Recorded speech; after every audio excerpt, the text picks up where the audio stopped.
नमस्कार दर्शक बंधु जय जगन्नाथ आपणकर प्रिय सीरियल सिंदूर खेल अच्छी किसी मजेदार सीन आशा करुच्ची आज प्रोमोटी आपण मानक निश्चय भल लगे।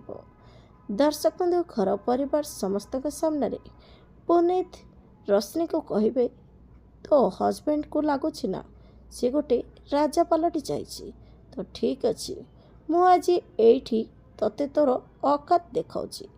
तापर रश्मि कहे तम भली लोक मो सहित औकातर कथा नहेबाटा ही भल। तापर पुनीत कहे तोर एते साहस मते चैलेंज करुछु तू देख एबे मु तोर कौन अवस्था करुची कही पुनीत रागी जाई रश्मि उपर को हाथ उठाउथिबे। ठीक सेतिक बेले अंश आसी पुनीतर हाथ को धरिदेवे।